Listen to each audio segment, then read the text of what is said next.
Okay. Good morning. My name is Mona Ataya. I am the director of the Institute for Middle East Studies here at the George Washington University. It's my great pleasure to welcome you to the Elliott School of International Affairs for this event on transnational justice in Syria, an opportunity for progress. We're absolutely delighted to have this event be co-sponsored with the New Lines Institute Middle East Center and Hukukiyet, a Syrian civil society organization founded by women lawyers and legal practitioners. I'd just like to thank the IMIS Assistant Director, Christian Clinton, the New Lines Institute, Nicholas Aris, Senior Director for Strategy and Programs Unit in the Academic Division, and Sultan Al-Ahmed, Resident Senior Fellow at the New Lines Institute Middle East Center, of their support today. Today's panel discusses the challenges and opportunities for transnational justice in post-Assad Syria. I'd like to welcome our moderator, Denia Erayesi, who's a non-resident senior fellow in the Middle East Center at New Lines Institute for Strategy and Policy. Thanks so much, Denia. Thank you. Thank you for having us. Good morning, everyone. Thank you for joining us today for this important conversations on transitional justice in Syria and opportunity for progress. My name is Dania Erayesi, and I am a non-resident senior fellow at the New Lines Institute. I'm also a PhD candidate at the CU Boulder Department of Political Science. My work focuses on civil society organizations, individual political attitudes, political behavior, political economy in the MENA region. And I'm honored to moderate this discussion today with excellent scholars and policy practitioners on transitional justice in Syria. Over the next hour, we'll explore how justice can be pursued beyond traditional frameworks through three major concepts: survivor-centered investigations, corporate accountability mechanism, international advocacy, and comparative transitional justice process. At the heart of this panel is a recognition that justice is not a singular path, but a collective process that must include feminist, grassroots, and cross-sectoral approaches, signaling the importance of inclusive transitional justice approach, ensuring that survivors and affected communities play a central role in shaping and designing objectives and implementations of transitional justice process. Our panelists bring exceptional expertise to the discussion, grounded in legal practice, policy advocacy, and lived experience from Syria, the US, and Colombia. Together, they challenge us to rethink who is justice for, who delivers it, and how we build more inclusive, survivor-centered system of accountability. With that, I'm pleased to start the panel today with our first speaker, Mariana. Thank you for being here. Mariana is the co-founder and the investigation program director at Hukukiyet. Mariana will kick off the panel with an overview of Hukukiyet's survivor-led feminist approach to documenting war crimes in Syria. Her interventions will frame transitional justice as a tool for transformation, not just retributions, highlighting the role of gender-sensitive methodology and the ethical imperatives of working with survivors in the absence of state-led mechanism. So Mariana, thanks for being here. I would like to start the conversation today with more about, can you tell us more about Hukukiyet as the feminist civil society organization in Syria? What role have you played in war crimes investigations? Can you just tell us more about the challenges that establishing a feminist civil society organizations have you encountered in this approach? Thank you very much, Dania, and thank you also for New Lines Institute for this opportunity to speak about our work. I'm very, very, very glad and honored to be with Noor together from Hukukiyet today to speak about our work. Maybe a bit of background, the reason behind establishing the organization. At the time, it was 2020. I was getting some trainings together with a colleague who then became a co-founder of Hukukiyet, Layla Sibahi, on how to investigate international crimes.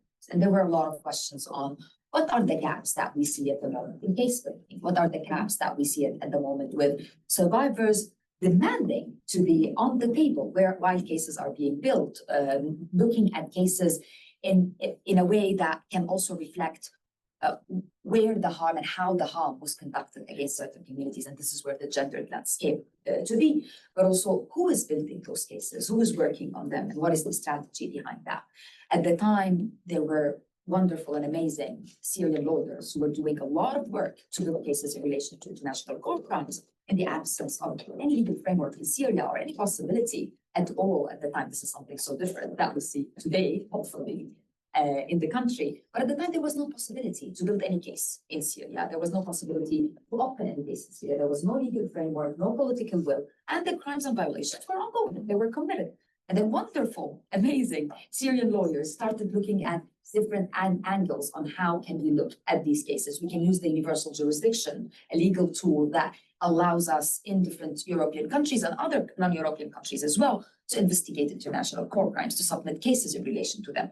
But then what is the end effect of that? What is going to happen after this case is submitted? How is it going to affect the harm that is conducted in Syria at the moment? Can we go to the International Court of Justice? Can we go to the International Criminal Court? No, we cannot. Why? All of these questions started arising up, and a lot of effort has been put on. People were on the panel today, but then there was a lack of gendered understanding of this crime. When we say gendered understanding, we don't only mean the women experiences that were happening while the crime was conducted, but we also mean the intersectional experiences that were occurring. We were looking at the siege of the south of Damascus, particularly at Yarmouk. We've realized that those people who remain in areas that are besieged are less economically established. Most of the effects that happen to women are mostly underrepresented or overlooked.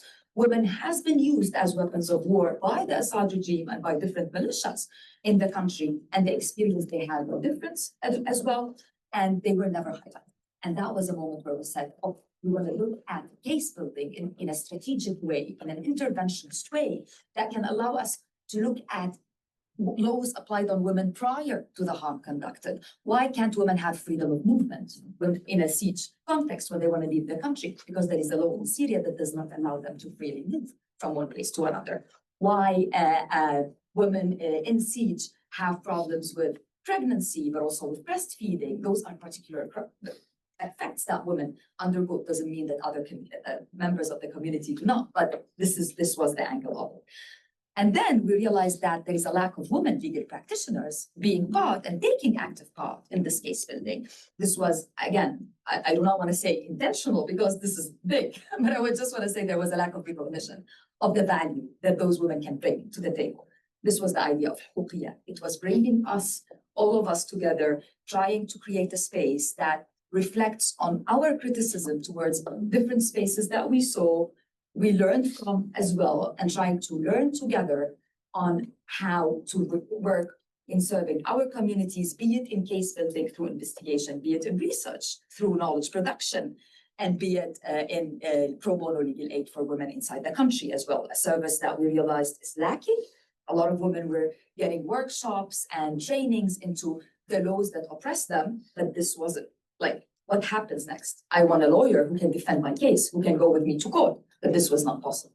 So this was basically the idea of Huqiyya, trying to create this membership-based space, bringing us together and trying to serve our communities in different ways. And then maybe later we can talk about the survivor-centric approach and the kind of gendered lens and how we came to define these concepts that seem very important at first glance, but then one needs to kind of delve into them and really define them into practice, right, and then what it meant to us. I really appreciate explaining the gender component of transitional justice, because we often have those conversations about having a gender component in transitional justice, but we don't have a clear understanding, description of those concepts. And so highlighting that it's not only limited for women, and it's really kind of comprehensive. I think this is an important part of this conversation. And then this conversation brings me to my second question for you, more like a technical understanding here. What is really survivor-centered model? What is that actually in a practice when we say transitional justice? And then we talk about survivor-centered model. What does that actually looks like in practice, but not only in theory? If you can explain more from your expertise on that topic and your work. Absolutely. I think just to begin with, for us, also with Huqiyya, it's a learning by doing process, and it has been as such since we started. We don't claim that we know it all, and we don't claim that we have the perfect way and method to create a survivor-centered methodology in case building. But where we started from is to realize that for us to have a survivor-centered approach, we need to talk to survivors and ask them what are the experiences they were having while being interviewed for certain investigations, their testimonies being taken. What are the challenges that they were facing? What was the role that they were playing in these cases? And what we heard reportedly was they felt that they were passive actors. Basically, they would be interviewed. They don't know what is the legal framework that is used for the interview. Where is it going to go? What is going to happen with it? What is a consent? What does an informed consent mean? What does a continuous consent, informed consent mean, especially when Assad regime is still in power, especially when a lot of survivors and victims have their families still in Syria, which was also a very challenging period security-wise. What does it mean for a person to repeat the traumatic event that occurred to them again and again and again? This was the witness fatigue that we've heard reportedly being talked to us. What does this person need? They need psychological support. We need as civil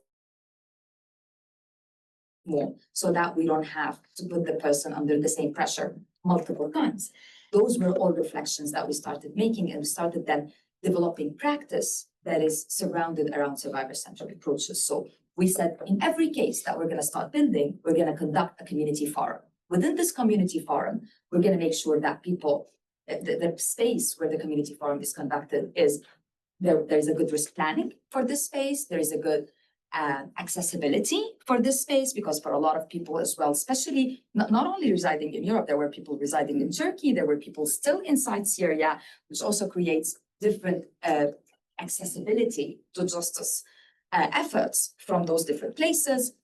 We're going to sit with survivors and victims that we can reach out to, understanding the limitations, and ask, first introduce what are the legal frameworks that are out there, ask what do you want us to prioritize? Where is the narrative? And the Assad regime was playing with the narrative so much that huge crimes that were committed against Syrians where there was a kind of a narrative created by the Assad regime to show that this crime was not committed against them.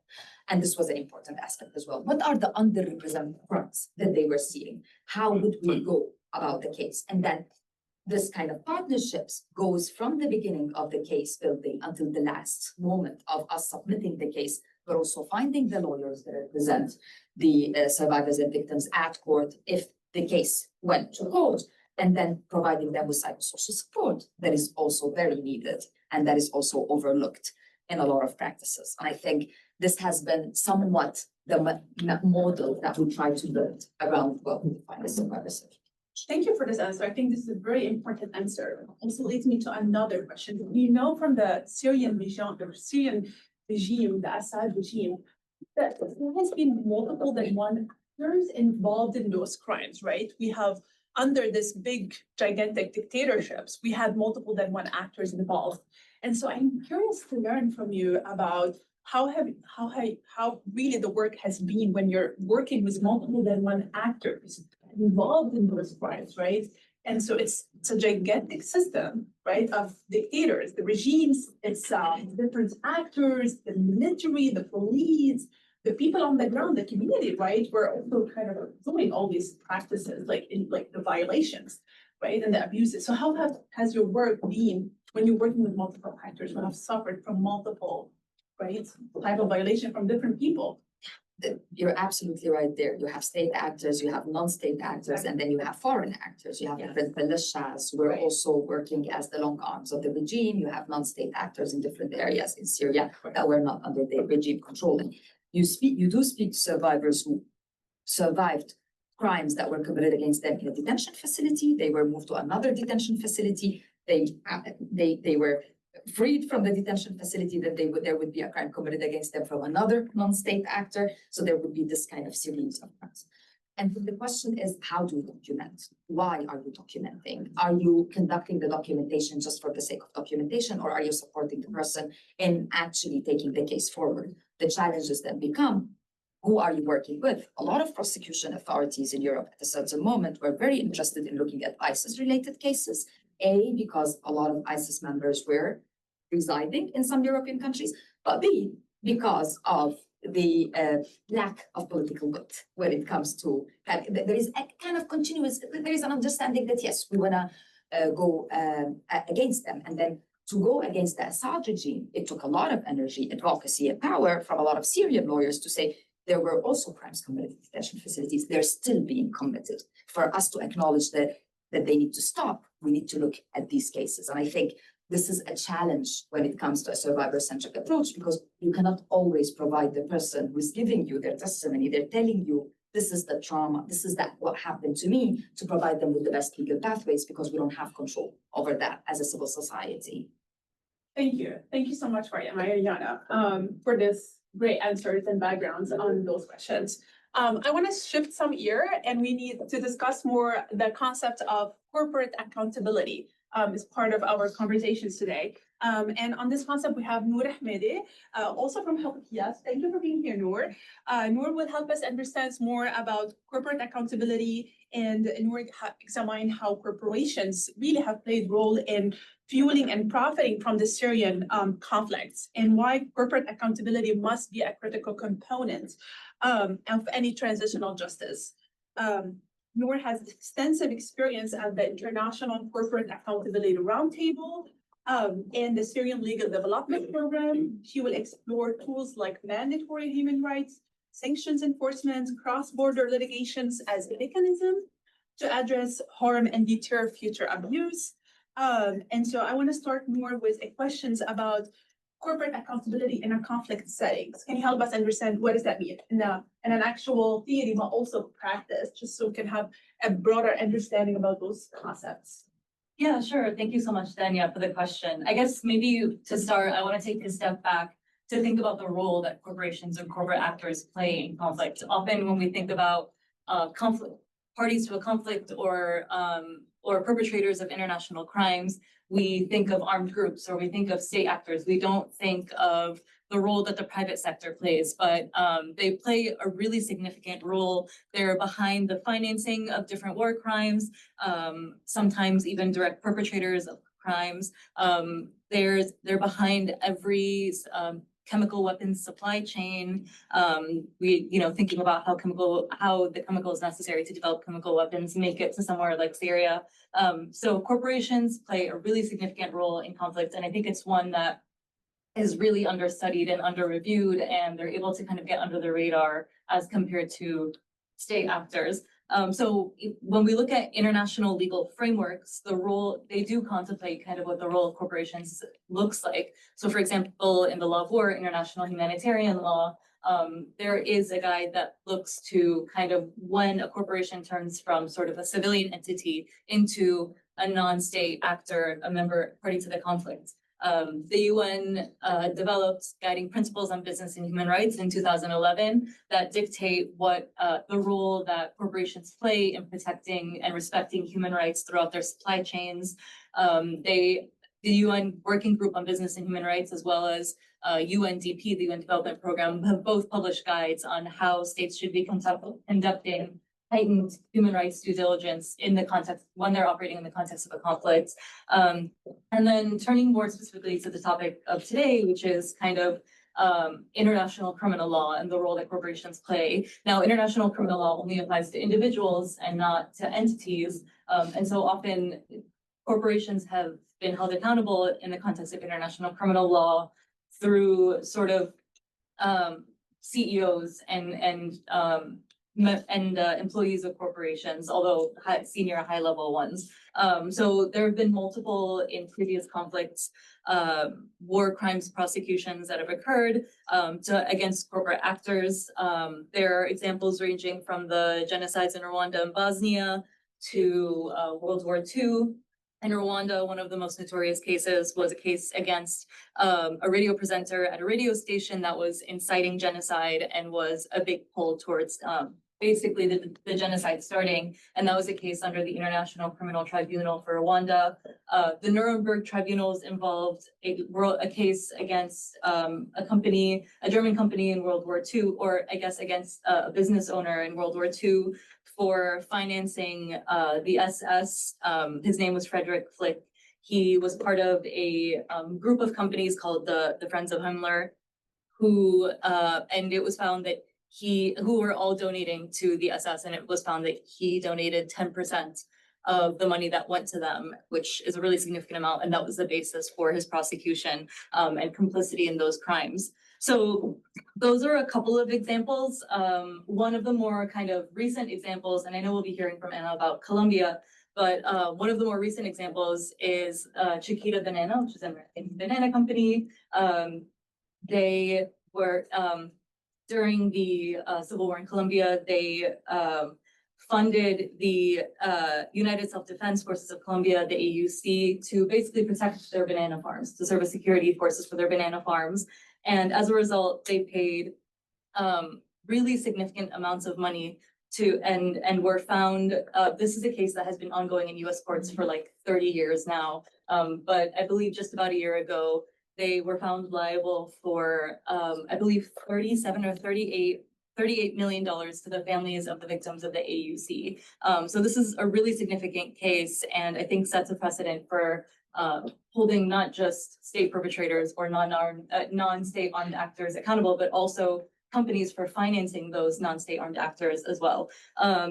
So I guess to answer your question, in terms of what kind of corporate behavior we're concerned with, I think the primary role that corporations have played is in financing conflicts, but also one thing that falls under the category of like the role that corporations can play is sort of war profiteering. Another example is companies that serve the role of sort of private security companies. Those in the context of a conflict can become direct members to the conflict, because the division between security and armed actor in the context of a conflict can really be mixed. So those are a few examples, and that's some of these are examples we saw in Syria. Can you elaborate more on those examples on Syria? Like give us more like maybe, because I know you've done a lot of research and a lot of work on corporate accountability in Syria. What does that look like? What practices? So it would be helpful to learn more from you about what has exactly happened in Syria when it comes to corporate accountability, who profited, who really kind of fueled this kind of actions. That would be helpful to know. Yeah, so in the context of Syria specifically, I think it's important to differentiate between Syrian companies and international and foreign companies. So starting with Syrian companies, because I think they played a bigger role, I think maybe one thing to start with is taking a step back prior to 2011.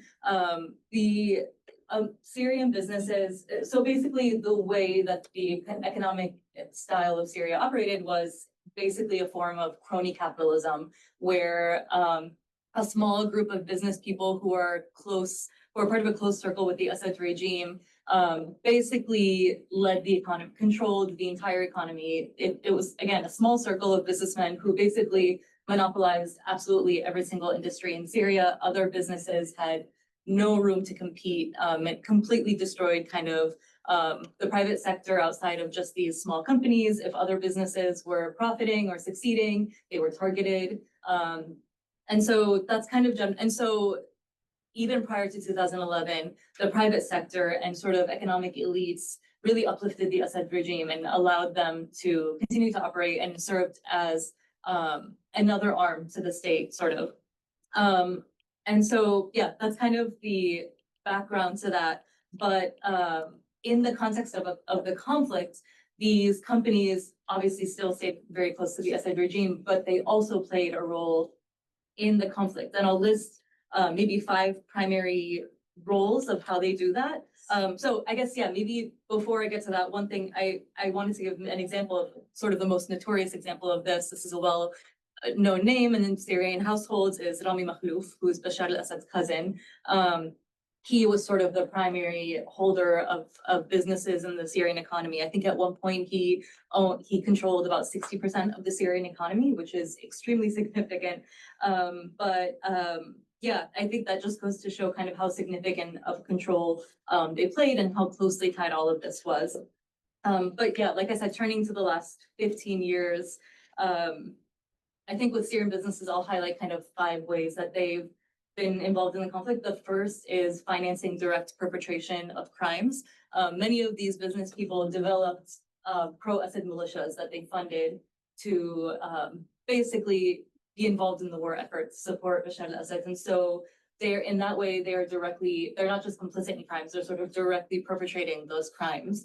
A second example is war profiteering.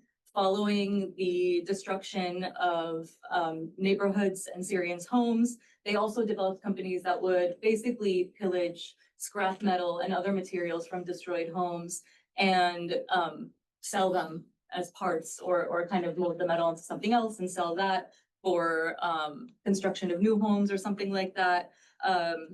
There was also one example of, I believe this was during the siege of Buta, where there was one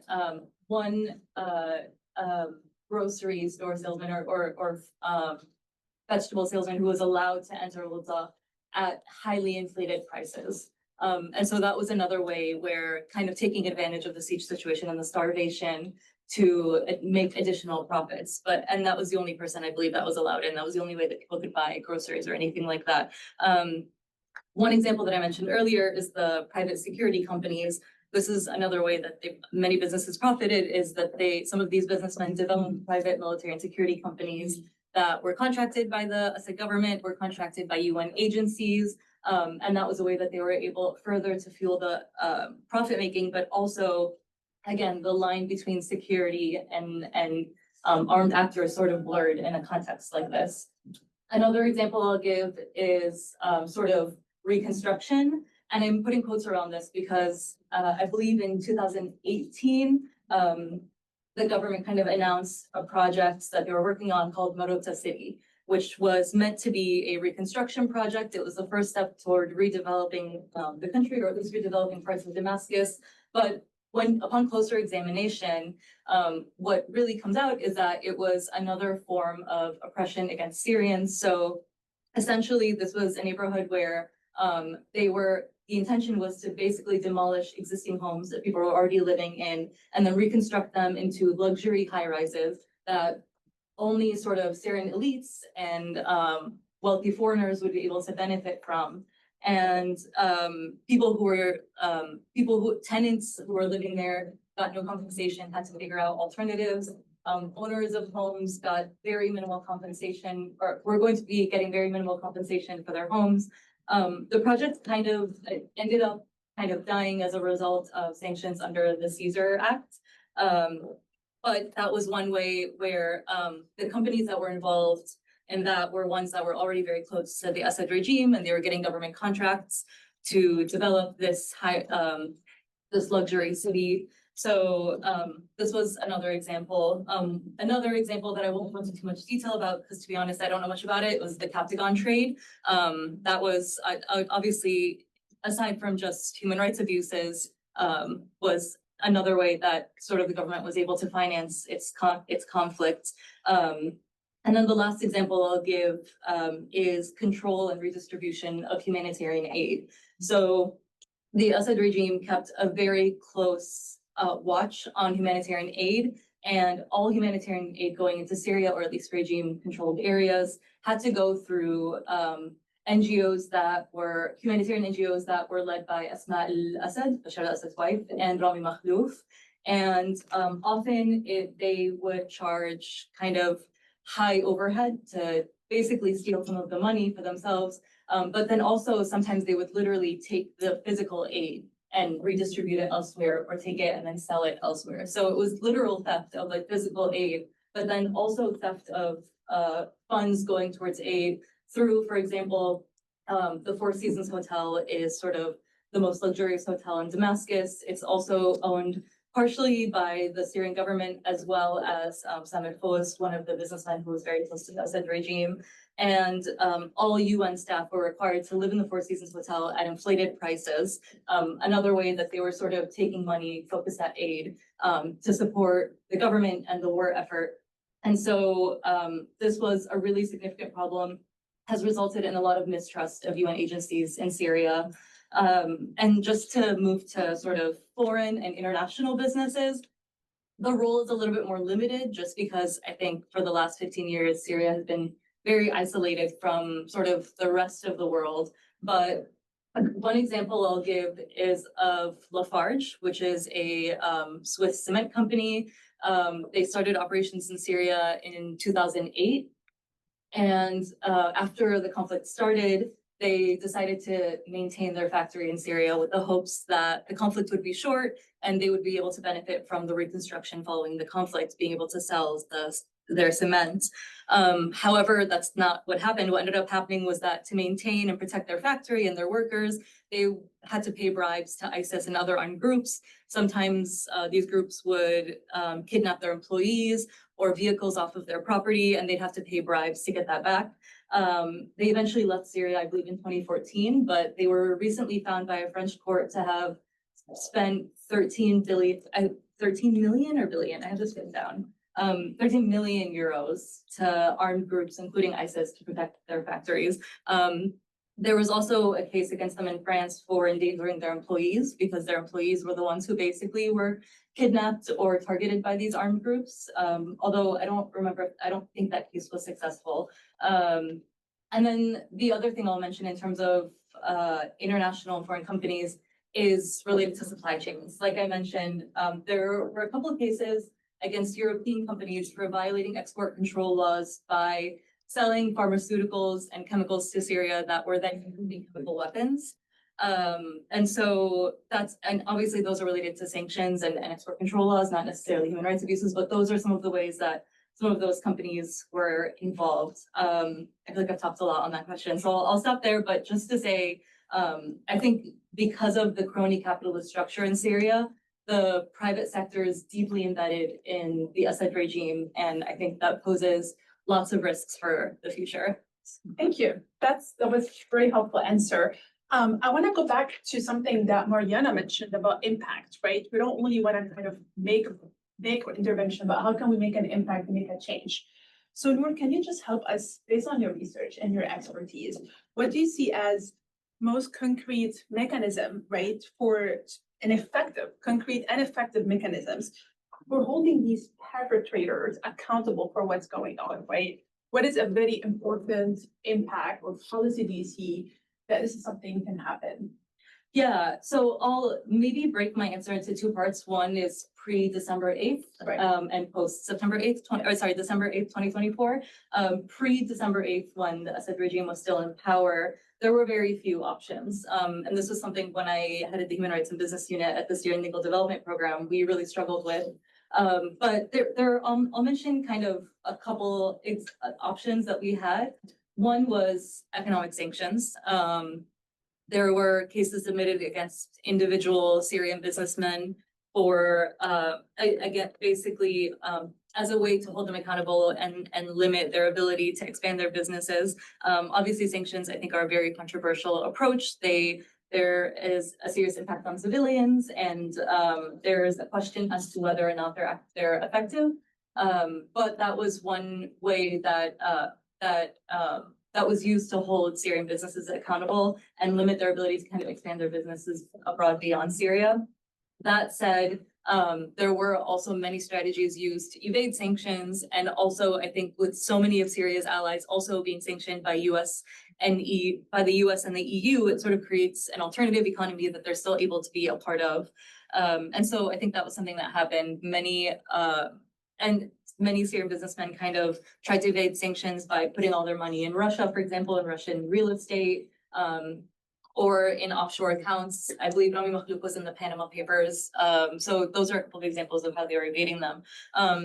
And then I mentioned this earlier, but the US in 2019 passed the Syria Civilian Protection Act, which was a really significant set of sanctions. And actually, I mentioned this earlier, but that was part of what kind of put a pause on the Marota City project, was that they really limited the funds that could go into that. The last thing I'll mention on sort of mechanisms that were useful pre-December 8th is asset freezes. Lots of Syrian businessmen had accounts and property throughout Europe. And so in the UK and I believe Switzerland, some of their accounts and their properties have been frozen or confiscated due to their listing on the sanctions list and things like that. And I believe there was also, I'm forgetting who it is now, but someone affiliated with the Assad regime's daughter was going to university in the UK, and she had a bank account that her parents would send her money, And I believe that account was also frozen. So those are a couple of examples of where that's happened, but I don't believe that there's been a significant amount of those. In terms of post-December 8th, I think obviously a lot has changed. I think internally inside Syria, there's potentially lots of opportunity. But to be honest, I think there's not a lot of clarity on what next steps are. I know that after December 8th, many of Assad's cronies, economic elites fled to Lebanon, to Dubai, elsewhere. For a lot of them, we're not sure where they are right now, out of fear of retaliation. But also, I know that the current government has kind of launched an investigation. Well, first of all, I think one step they took immediately was to freeze a lot of their accounts. But another step they took was to develop sort of a committee to investigate these businesses. And I think, and there have been reports that they have offered kind of settlements to some of them. Mohammed Hamsho, there's a report that he was offered $1 billion settlement where if he gives $1 billion to Syria, then basically he can be let back into the country and everything. And I think there's not a lot of clarity, and it seems like a lot of this is very ad hoc. And so to me, that's a little bit concerning. There are also reports that more recently, earlier this month, Syria signed a really significant energy deal worth, I believe, $7 billion. And there are reports that the owners of some of the companies involved are Mohammed Hamsho, the Syrian businessman. He's the owner of the 3 companies. The 3 companies. Not one of them. Yeah. So I mean, his nephews were the owners, but the owner of the company in Qatar, and the owner of the version of the company in Syria, and the registration of the company in the US. Yes. So that's how the cryptocurrency system is starting now to take over you. But also his name's not on it. His nephews' names are on it. And so what that tells me is this is more of what was happening under the Assad regime, where to avoid sanctions, they would create front companies where someone's wife is the owner or someone's nephew is the owner or cousin. And that was a way to avoid putting their name on there, a way to evade sanctions. And so to me, that's really concerning because it shows a continuation of previous trends of how business was conducted. And I think to a certain extent, there's a debate as to whether or not these companies should be held accountable because they do control the entire Syrian economy. And so for the Syrian economy to grow and develop, they have to be involved. But I do think that, I think my perspective is a couple of things. First of all, obviously, it's a very difficult needle to thread. The country's in a very dire situation, and people do want the country to develop.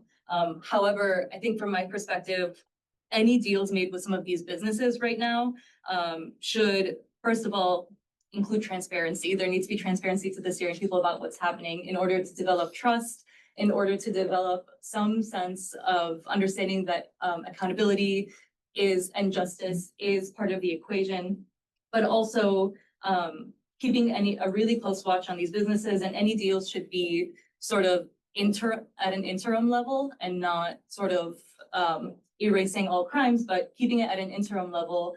And then second of all, any sort of future steps with these companies needs to include a transitional justice process. They need to be part of some sort of truth-telling mechanism or accountability mechanism. And I think or even sort of an amnesty as part of a truth-telling mechanism, but there needs to be a process developed. And it seems like they're trying to rush to make some of these decisions just to get things moving forward. But I think that is really going to cause a lot of concern regarding, again, like I said, the trust of the Syrian people, and then also any feeling of reconciliation, of reparations is going to be kind of erased if the Syrian people don't have a role to play or don't get to actually benefit from these reparations. So I think that's where things are now. But yeah, to answer the question, it's very murky right now what next steps could exist. But like I said, I think the main things I'll say is transparency, reparations, including the Syrian people and including the Syrian people, and then obviously these companies and these business people in a transitional justice process. And then, yeah, maybe I'll stop there for that question. I think your last part of the answer about the mechanisms for how corporations should be involved in transitional justice mechanism is very helpful because you actually answered my second questions about how really corporations should be involved, right, in those conversations. for past harms and for participation in future reconstructions. I don't know if you want to add anything to that question. Yeah, I will say a little bit more. A couple things I'll say is also now that sort of sanctions have been removed from Syria and they're moving towards reconstructing the country, there's going to be a lot of interest from foreign companies to get involved. And I think this highlights a really key opportunity for completely redeveloping and re-understanding what the Syrian economy looks like. Like I said, it was very much a crony capitalist economic system, but there really needs to be an intentional effort to make sure that that's not the case moving forward, that corruption is completely rooted out, and that the economy creates room for small and medium-sized businesses and folks who are not part of the small circle to benefit and to grow as well. And so I think that's one thing that's really important at this point. The other thing that's really important is maybe this is turning more to like foreign and international companies. One thing I would be very concerned about is companies coming in and taking advantage of poor economic systems that don't protect workers, that don't protect small businesses, and exploiting that for their own benefit. And so I think one thing that will also be really important is to ensure that human rights are protected in companies' operations, and really making sure that foreign companies coming in are conducting human rights assessments before they're operating with any companies, before they take on any new projects. Kind of, again, like the Marota City project, for example, on the outside can just look like a construction development. But when you look in detail, what they're doing is really entrenching previous crimes, building over destroyed homes so that people can't come back to their previous homes, so that they're re-engineering the demographics of those neighborhoods. So really making sure that companies coming into Syria in the future are making sure that they're not contributing to that. Thank you. Thank you so much, Noor. I would like to switch to Muhammad, conversations on transitional justice, particularly in Syria. So Muhammad is the director of Syria Justice and Accountability Center. He's also a former prisoner and a human rights and democracy researcher and activist. Thank you for being with us, Muhammad. Muhammad brings both lived experience as a torture survivor and prisoner and professional experts. And as executive director of the Syria Justice Accountability Center, under his leadership, the center has created Syria's most comprehensive database on human rights violations currently. I checked your website yesterday, and it's very intensive data on human rights violations, really intensive. Contributing evidence to international prosecutions and UN investigations.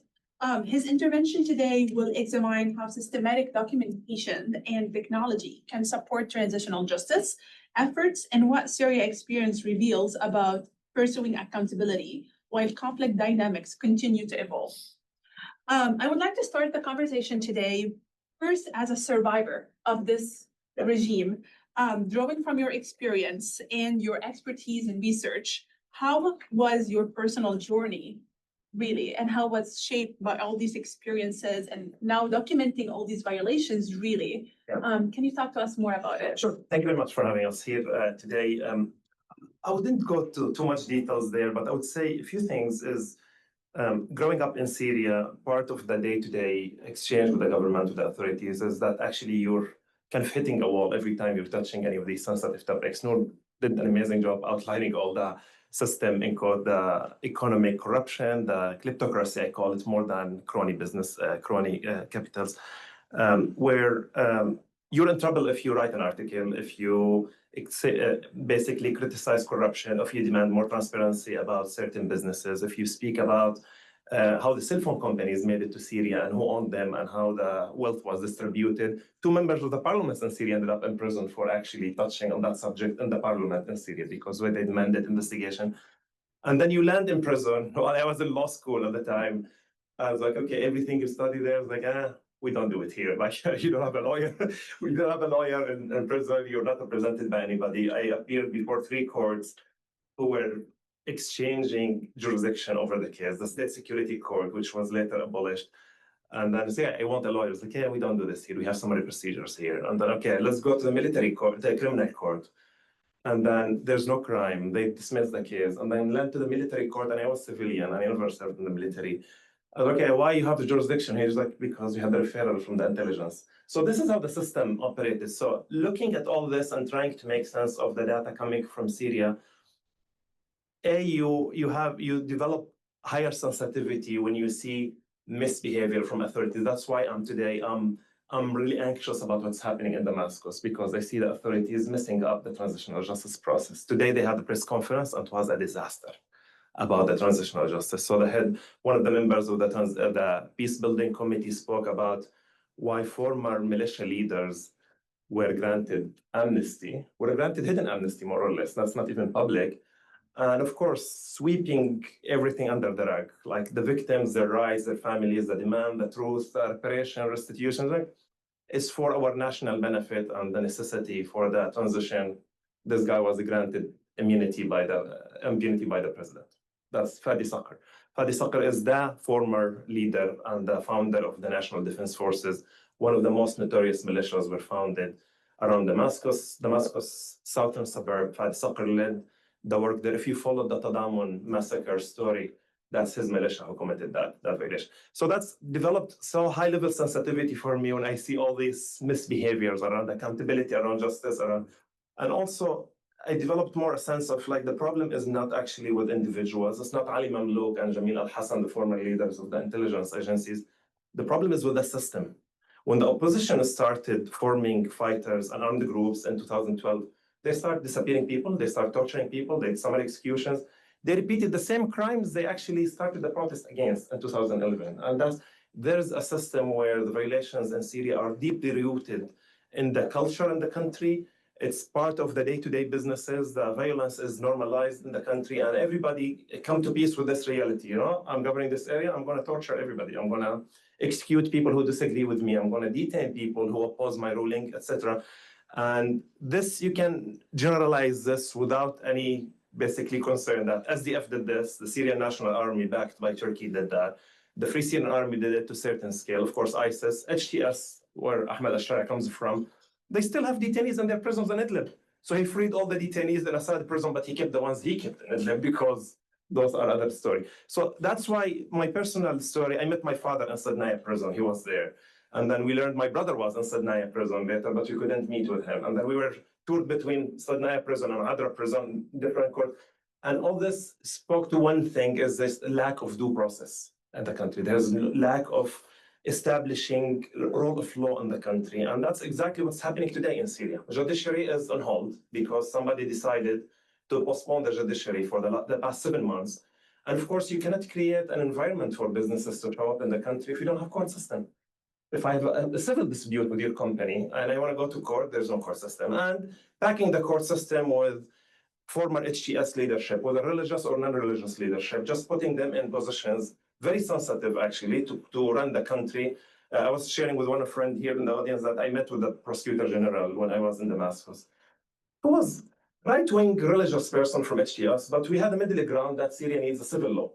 And that's how Syria should work, except he was fired and he was replaced by somebody who was not accepting the civil law as a matter of governance in Syria. So my personal story made me very anxious and very sensitive to all these things and very critical of what's happening in the system today. And especially when you see it took 6 months for Ahmed al-Shara to land on creating 2 commissions, one Transitional Justice Commission and one Missing Persons Commission. Well, of course, there's an overlap between them, but the Transitional Justice Commission, the Missing Persons Commission was given a good general wide kind of mandate, find the missing persons. The Transitional Justice Commission to investigate the crimes committed by al-Assad regime. Like, how about the others? ISIS committed a lot, HTS committed a lot, the Syrian government, Russia, Hezbollah, Iran, Shia militias from Iraq. And you have a long list of people, and like, why you're excluding those by default, just putting it this way. And also, transitional justice is not mere criminal accountability, right? It's not putting people on trial. I understand nobody will put themselves on trial and their peers and friends and network. But it's about truth-telling, about reparation process, about restitution for those victims, about basically trying to provide closure and memorialization and ensure non-reoccurrence. All this is packed in the mandate of the Transitional Justice Commission, except basically it's limited to one side, justice, which is again repeating the same story of the victors justice version, where they winner will put the losers on trial and end of it. And that is not going to help the country move forward or pass the legacy. And one of the things Bashar al-Assad did in 2000 when he showed up, when he inherited the presidency from his dad, was he released all the prisoners, except he failed to do any truth-telling processes about those who disappeared under his father's prison years. Doing that would have been an amazing step that would have basically established a little bit rule of law. But since we're flipping the page on anybody who disappears, eventually that creates and establishes a system of lack of due process and rule of law. And yesterday, a Sharia, I'm not sure if it's an amnesty or not, non-amnesty, secret amnesty or presidential pardon, he released those who were detained from certain military units who were detained around December. They were fighting against the government. And in the news, and the Ministry of Interior, they had no blood in their hands. As a legal practitioner, that decision comes from a judge, not from somebody in the palace saying you have no blood in your hand. That's where the investigations. Did you publish their names? Did you allow the public to go and file a complaint against them? Because I don't know who is in your custody, and I might have personal grievances against them who basically violated my rights, etc.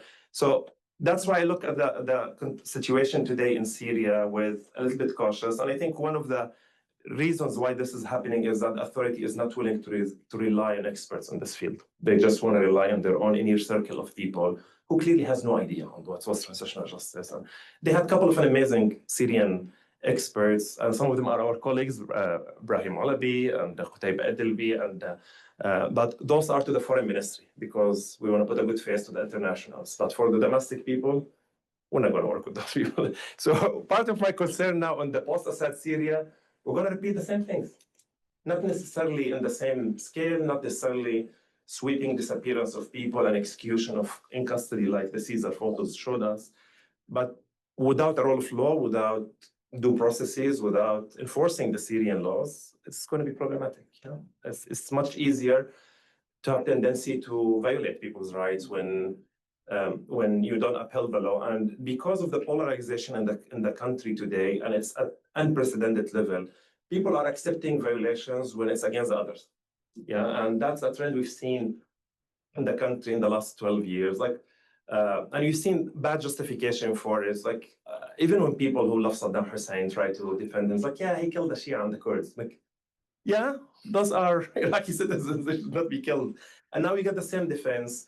Well, the Alawis, they killed a lot of the people, so the attacks on the Alawis on the coast is being justified a little bit. And unfortunately, this narrative is not from average people. You get some activists, civil society leadership, and the Apologia gang now try to defend the authorities, saying, well, they committed things before, and now is the time that people turned against them. And that's all keeps me up at night, to be honest. I'm not pleased how things are going.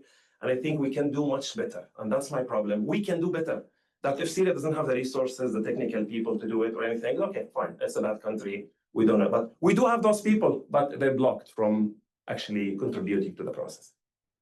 This is a very good conversation. I want to go back to the conversations on how we have expertise really being pushed on the foreign ministry, but really we're not working on domestic politics. I want to go back to this conversation if we have time, because this is very important, because it goes back to the conversation on forecasting, right? What's next in Syria? What are we going to look like in like the next few years? Are we going to have the same conversation? So thank you so much for this. I want to highlight some of the work that you have done with your team and the Syrian institution, the civil society organization, Syria Justice and Accountability Center. And you have a very comprehensive database right now on human rights violations from all sides of the Syrian conflict. It's available online, if I'm not mistaken, right? Not quite online. No, it's not available to the public. To the public, okay. So can you talk to us about this technology? How did you get this data? How did you coded that data? And how is really like why comprehensive database is really important right now, part of your work on transitional justice? Sure. So basically, in order to do something meaningful and in the right way, it needs to be substantiated by evidence, by information. So we cannot just say ex-militia committed these crimes because such allegation will not stand in a court floor. You need to defend that, and you need to supply the data that supports the claims.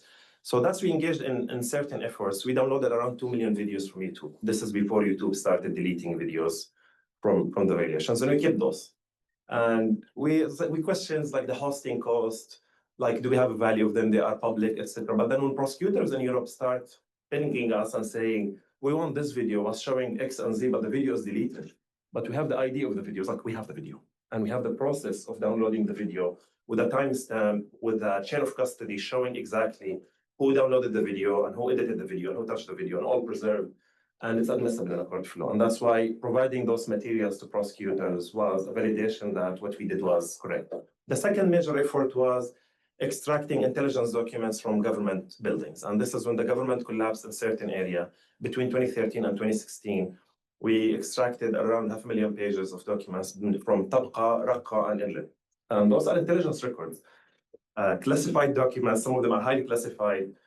We did one big study on 5,000 document sample in 2019. We called it Walls Have Ears, because that's exactly what the documents do. The intelligence are spying on everybody, on everyone, spying on each other, reporting everything. But a couple of the themes we've seen in the documents as well were showing that detainees are documented, including children and women. And there's admission to commission crimes. Basically, there's orders was given, and there's a theme word, do the necessary. So under every document, oh, we know the opposition gang is preparing for protest, please do the necessary. And do the necessary turned out to be used lethal force against those people, because the videos showing that. And what we did was matching the documents with the videos. And that was a good analysis exercise. When one document, it shows that Arastan Hospital and Homs are treating, in quote, the terrorists. Terrorists, anybody against the government, not necessarily a fighter, could be a civilian. So we launched artillery and helicopter attacks on the hospital. And General Fuad Al-Tawil says one word, agreed, without any due process, protecting civilians and differentiation between civilians, the duty of distinction between civilians and legitimate targets. But then we found the videos of attacking that hospital, uploaded on YouTube by somebody, third party, happened to be inside the hospital, and he was filming all injured civilians inside the hospital. This is a clear war crime. Just you got the order, you got the actions, and you get the result of it. Yeah?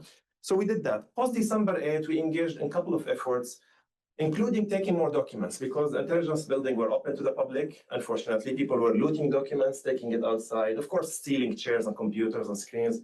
We ended up extracting 1.3 million documents. So we had 700,000 documents from Damascus, 340,000 documents from Raqqa and Hasaka, because SDF left the buildings open. And we had around 50,000 documents from the National Defense Forces in Hamas.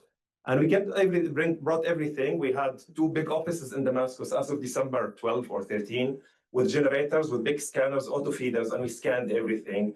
When the Ministry of Justice said, we want the documents back, everybody, we handed the originals and we have the scans. And now we're working, we have a 1.5 year project to analyze everything and tag everything. So now, going through the documents, although the documents we had in 2013 to 2016 were from different areas in Syria, but everything in Syria was extremely centralized to a sick level. Like Damascus knew everything. Everything. I'll give you an example. The political security branch of Idlib saying to the political security directorate general of Damascus, we send you back the list of women and children detained in our branch per the template you supplied. Damascus supplied the template to be filled, not only knew about it. So anybody want to deny, Bashar al-Assad didn't know about this, or he did not order, or security agents, we have the documents, we have the information, we have everything.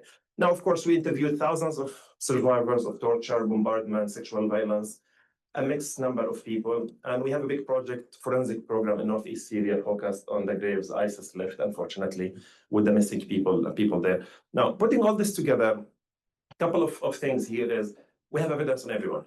And I know that's not pleasing for today's authority, but that's part of the reality. And also, that could support any elements of transitional justice. You want to do criminal accountability? We have the evidence. You want to do truth-telling process? We have the documents, the orders, and we have the videos. I can show this. You want to do institutional reform, which is very important in a context of 54 years of bad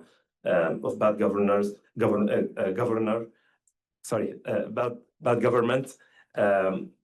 Basically, you do vetting and restoration. You make sure who the people who committed the crime, and you get them out of the system. The people you cannot prosecute, you just block them from running to public offices.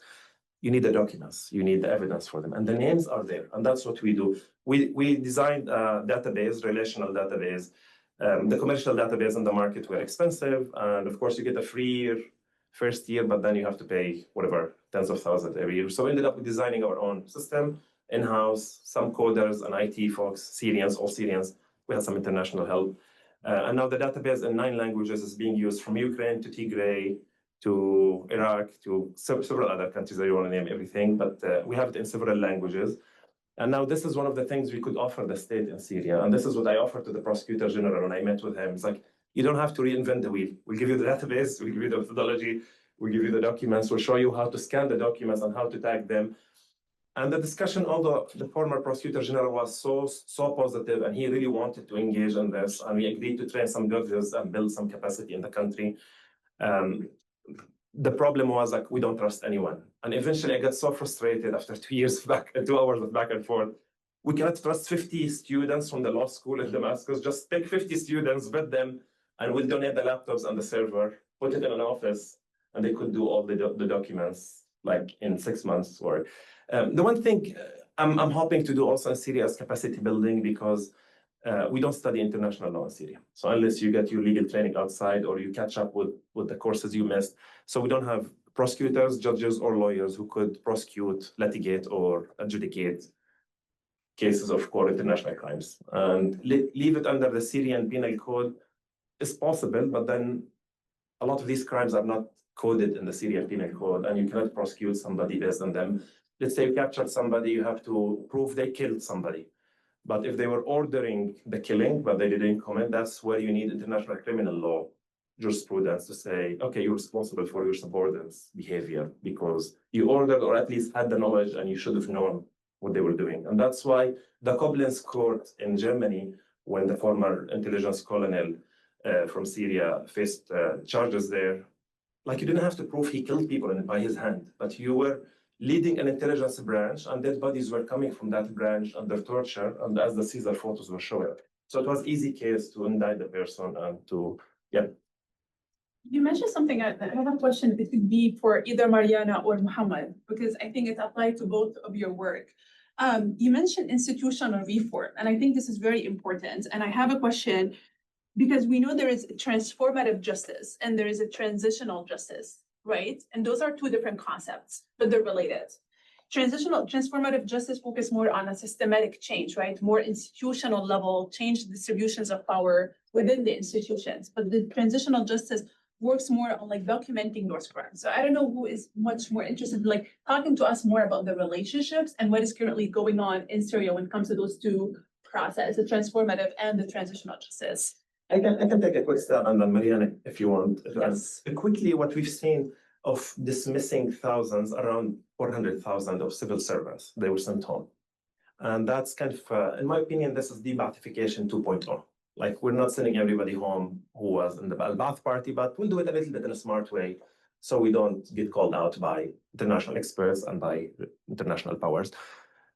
So under the pretext of overemployment, which is the state did overemploy people, it's okay, we're going to dismiss people, but you go through the sheets of, and we get leaked documents as well from those ministries. And the people, for example, in the Ministry of Health, you see by province where the majority of the people were dismissed, and then you see them belong to certain sectarian group, Alawi's, and those were targeted to be kicked out of the civil servant. And now, at the same time, you see elitish businessmen who were corrupt, funded crimes, as Noor eloquently put it together, and also they were basically helping the regime evading sanctions. They're being rehabilitated and they're brought back to the system. And they are leading things now, and you cannot criticize Mohammed Hamsho actually in Syria. There's a Syrian lawyer volunteered to file a case against him in Syria. And then the authorities called the Syrian lawyer, threatened him, and forced him to sign a document saying he's not going to bring this case up again. So like, not only coming back with reconciliation where he has to pay some money, but also giving them protection and threatening the people who are seeking legal remedies for their behaviors. So I think what's happening in Syria is neither that nor this. Like, it's not transitional justice, it's not transformative justice, it's just day-to-day, kick the can down the road. We'll worry about this later. When people get upset about it, we'll try to react. And today's press conference was supposed to explain to the people why the amnesty or the pardon happened and why those people were released and why certain leaders of the militias are actually still in leading positions in today's state, Syria state. And the press conference kind of exploded with angry journalists and victims basically screaming at the speaker, saying, like, this is bad, and you don't actually have the right to forgive those people. The rights is with us. We are the victims. And that shows you exactly the lack of victim-centered approach with the state. They don't understand victim-centered. They don't care about it. And if they're trying to enforce it, they're doing it in a bad way. Mariana, if you want to. Thank you. Just shortly to elaborate, I agree with everything Muhammad has mentioned, but I think that it was also a longer conversation that we were having even before that strategy. The question was, are we building cases in relation to universal jurisdiction in a transformative way? Are we highlighting certain incidents that go back to what laws are applied on certain individuals and how these crimes were committed? And then the question after the fall of the Assad regime was, there was a transition of power. I mean, there was the toppling of the regime, but by the end of the day, this group became responsible to or took power to be governing the whole country. And I think this is where a transformative approach misses its point. A transformative approach needs a checks and balances, needs civil society, needs survivors and victims to come and say, this is how we perceive the work that should be done in Syria. Institutions that were mentioned by you and Muhammad at the moment should not only be developed by the government. The government should not say, this is the institution of transitional justice, and this is the person who will be appointed to lead the transitional justice institution and the institution for disappeared people, because we have other institutions as well, like the IMP, that was actually, with all the different critiques from different people on it, by the end of the day, survivors of certain crimes had a role to play in initiating such an institution. Now, ignoring the whole presence of this institution and starting an institution from scratch, and I think Anna can speak more about the experience from Colombia on how these institutions started, cannot ensure any transformation. I think when we think about institutional transformation, it's about laws that are governing due processes that have been mentioned, but also behavior. We've heard reportedly also from Syrians in Syria, for example, in certain institutions saying, now we don't pay bribes anymore. Before we were paying bribes. Not paying bribes is good. But then we had apologists from the Syrian institutions as well saying, but also with good grounds, right, saying that bribes were taken because people working within these institutions did not have salaries that can actually make ends meet. And this creates this whole cycle. So if we want to ensure that people are not being bribed or not taking bribes, we need to ensure fair payment to those individuals who are working in these institutions, so on and so forth. I think where practices you see have changed to some extent in certain areas, they did not really transform. And for them to transform, you need the civil society to have a role. You need critiques from people like Ahmad, for example, coming and saying, those are not right, and we need the expertise. And that's very important coming from diaspora, because it can contribute to a certain extent without necessarily having to copy, paste any model that we see from outside. I think this is a very important point, that civil society have to play an essential point in any political transitional system. One reason I can add to that is the civil society have access to the people. Those are people in the communities, right? They know the people, they know the system, they know what is needed. They have access to the resources. They're not sitting in their high-powered offices. And so this kind of conversation with the people is very important. So thank you for that answer. Hamad, you mentioned in your answer that you've worked with a lot of international organizations on the war crimes and what's going on in Syria and accountability. Can you talk to us more about your experience with them, where the international community really stands when it comes to accountability, and how is really the involvement is going on when it comes to accountability and human rights violations that happened in Syria? Yeah, sure. So in short, international, basically European states mainly, because a lot of Syrians in Europe versus other countries, but also the US had a couple of cases.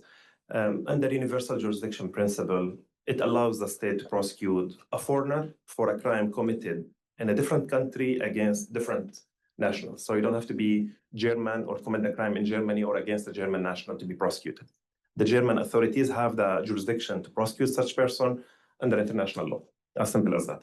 And that's where the Europeans start reactivating. So the universal jurisdiction was kind of starting to touch the legal systems in Europe around 2000, 2002. But then you got Iraq war and Afghanistan war. So the US pressured the Europeans a lot to trim their jurisdiction. So Donald Rumsfeld is not being prosecuted in Brussels. And also there are a couple of Palestinian cases against Ariel Sharon and Stevie Livni in London. But then these European states came back and after 2012 and said, well, a lot of changes in the Arab countries and a lot of refugees landing in our country and a lot of war crimes committed. We don't want to repeat previous behavior. So they start reactivating this legal norm, universal jurisdiction. So in every country, there's a war crime unit where they are in charge of basically investigating and prosecuting international crimes. And those war crime units reach to us simply and just basically saying, we're tracking this individual, he's in our soil, what do you know about them? And what do you have in your database on them? Or we know this case or this situation, what do you know about this situation in general? And sometimes it's just an attack in a certain village or town that involved several actors. So we download the videos, we keep the documents, and we send them. And in some certain cases, we testified as experts or provided certain written statements. And there's a case here in the US, by miracle, a former prison director of Adra prison showed up to retire in the US after he was a prison director and a governor in Syria. And when I was approached by the FBI about this case, this is still under litigation, so I'm not going to speak much. Like, hey, do you know this guy? I was in his prison. He was the prison director when I was spent my prison. So yeah, I know him. And one of the question was, did he have active control of the prison? Like, yeah, he signed my library card by his hand, and I still kept it after 19 years. I was going to go to the court now in LA. So no matter how smart those criminals, they end up going to certain countries to retire. And unfortunately, sometimes with fake names and fake passports. And this is part of the concern now in Europe, that the former elite or the former officials in the Syrian regime made it to Europe with different identity cards, basically, if their faces are not known, and not all of them are known by face. So it's easy to get an actual, not forged, an actual Syrian state-issued documentations like ID and passports and make it to Europe with the wealth of money they have. So part of the work of the international war crimes units now in these European countries is to enforce the no safe haven, basically. Nobody is coming to live and retire in our country after committing crimes in different countries. And there's unfortunately scandals in prior conflicts. A lot of perpetrators of international crimes from Rwanda ended up in Netherlands. And some of them were naturalized, became Dutch citizens. And then the International Criminal Tribunal of Rwanda, ICTR, subpoenaed the Dutch citizens to go face charges in the case. So that created some political pressures in certain states, and they don't want to see this again. Let alone, of course, you're admitting criminals who committed heinous crimes against civilians, and they become part of your society and country. That's why refugee cases are being looked so thoroughly. A lot of documentation is being required, a lot of review of certain cases. And the videos and the images and the materials on social media, it helps a lot. And unfortunately, sometimes there's a bad practice of a journalist is tracking a former official. They'll go, oh yeah, this official made it to Germany and he put in his picture, he's in Hamburg now. I was like, and in no time, that person will be deleting their Facebook account and removing the pictures. I was like, hey, let us download those first and let us preserve the materials.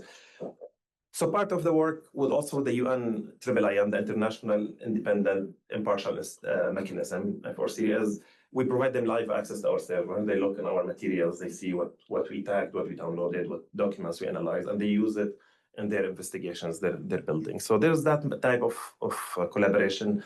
But again, it takes everybody. And that's a question we get, like, hey, should justice in Syria be domestic or should be international or should be hybrid? It should be all the above. We need courts in Syria to take up cases. We need courts in Europe to continue to take up cases. And we need any kind of hybrid mechanism. If any country, and I know France is trying to do so, will try to build the capacity of the judiciary in Syria and build kind of training models, etc. A lot of the Syrian laws are interpreted actually from the French, because France occupied Syria before.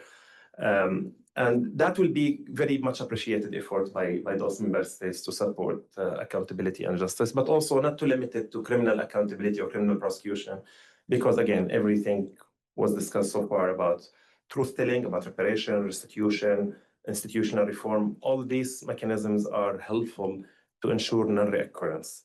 And unfortunately, there's a lot of what's being discussed today is just rhetoric in Syria. We don't see much actions. We get a lot of discussions, a lot of talk about a lot of things, but like we look at the actions for 7 months now, quite modest, I would say, yeah. Thank you. That's a very helpful answer. I want to switch gear to turn to Anna. Very sorry, Anna, that's a long Syria. Those are very helpful and comprehensive answers. I really appreciate it. I do want to go back to some of the questions later if we have time on the international community involvement when it comes. To switch gear to Anna, with Anna interventions, we're doing comparative analysis with transitional justice in Colombia and what can we learn from this experience when it comes to Syria.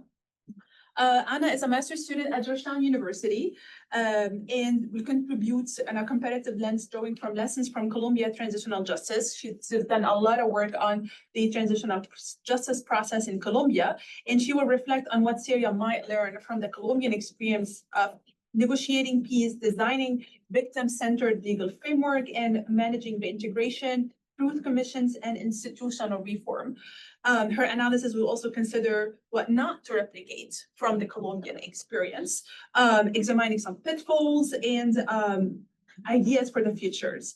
So I want to start with Anna on the questions of what key lessons from the Syria can draw from the Colombian experience when it comes to transitional justice, particularly in terms of peace negotiation, victim-centered framework, and institutional reform. So what can we learn from what happened in Colombia as Syrians today, looking in the future for this country? Good afternoon, everyone. Thank you for being here. I'm very happy to be here and to share Colombia's experience in victim-centered transitional justice as an opportunity for Syria to replicate and to avoid some of the lessons that we have learned. I know that every situation and every context is different, so there is no perfect model. And what we can have here is what I see as a chance of global South solidarity and how we sometimes export models from the West that not necessarily fit our specific context in the global South. So just to have a brief overview, in 2016, the state of Colombia signed a peace agreement with the Armed Revolutionary Forces of Colombia, who was a guerrilla who was active starting in the 1960s. And it was a historic moment, not only for Colombia, but in the field of peace building because of the voices that were included since the beginning of the negotiations. So we would see how women, victims of the conflict from diverse backgrounds and the private sector were included since the beginning of the process and were allowed to mainstream into the implementation of the peace agreement. So the agreement included 6 chapters. One of them was specific to the victims. And this is where the integral system for truth, justice, reparation, and non-repetition was instituted. There were 3 main institutions. So we have the Special Jurisdiction for Peace, that is the one specific for transitional justice. We have the Truth Commission, and then we have the Unit for Missing Persons, the Unit for the Search of Missing Persons. So we can now see 2 comparisons to what already Syria has, the Truth Commission and the Transitional Justice. The thing is that here I see a difference to Syria is that our transitional justice, the 3 institutions I just named, apply to all citizens and all actors involved in the conflict. So in the transitional justice, we have people from the private sector, we have state actors, including military and local authorities, and the guerrillas involved, as well as other actors that may have been identified in the process. In the case of the missing persons, we also look from victims, forced disappearances, but we have also looked for disappearances members of the guerrillas. So it does not discriminate against which actor of the conflict was disappeared. It includes all citizens of the country. So here I see a main difference with Syria, which only applies for the crimes committed by the Assad regime.